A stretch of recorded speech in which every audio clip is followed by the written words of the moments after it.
তোমরা সবাই কেমন আছো? তো বন্ধুরা, আশা করি তোমরা সবাই ভালো আছো। সুক্লাস বেঙ্গলি গরমকে সবাইকে স্বাগত। তো বন্ধুরা, আজকে আমি রান্না করব ঘাটি কচু দিয়ে চিংড়ি মাছ দিয়ে। এখানে কড়াই গরম হয়ে গেছে, তেলও গরম হয়ে গেছে। আমি পাঁচ ফোড়নে দিয়ে দিয়েছি। তো বন্ধুরা,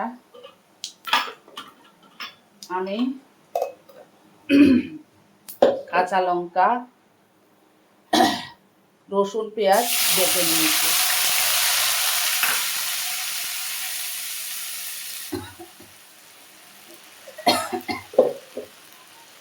অনেকটাই দিয়েছি।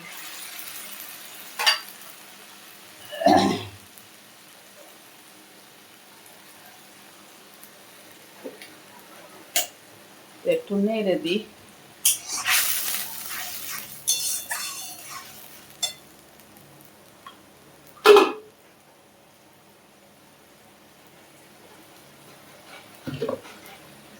স্বাদ অনুযায়ী একটু নুন দিয়ে দিলাম।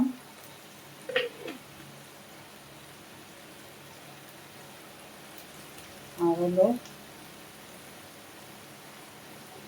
হলুদ দিয়ে দিলাম।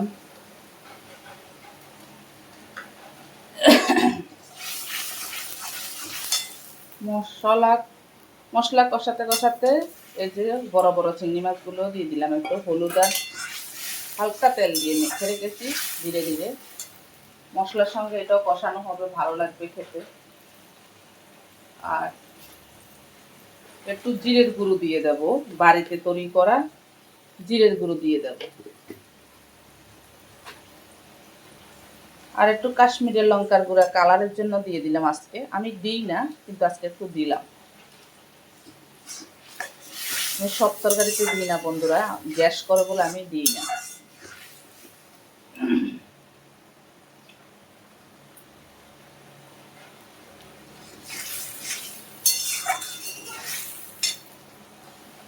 তো বন্ধুরা, মশলাটা কষাতে রয়েছে। এখন আমি কষানো হয়ে গেছে, আমি গাঁটি কচুগুলো দিয়ে দিলাম। গাঁটি কচুগুলো একটু জল সিদ্ধ করে আমি ফেলে দিয়েছিলাম। গাঁটি কচু হলে আর কোনো কথা নেই বন্ধুরা, এক থালা ভাত খাওয়া যাবে। তো বন্ধুরা, তোমরা দেখতে পাচ্ছ গাঁটি কচুটা কষানো হয়ে গেছে। এখন আমি একটু গরম জল দিয়ে দেবো।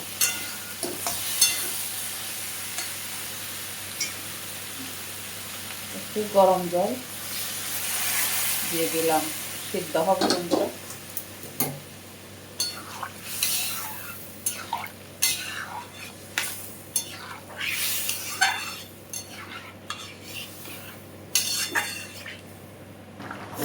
তো বন্ধুরা, গাঁটি কচুটা মোটামুটি হয়ে এসছে, আর একটু সিদ্ধ হবে। দেখো বন্ধুরা, চিংড়ি মাছগুলো কি ভালো লাগছে দেখে। আর একটু সিদ্ধ হবে, মোমের মতো সিদ্ধ হয়ে যাচ্ছে। আর একটু হালকা হবে, তারপর নামিয়ে দেবো।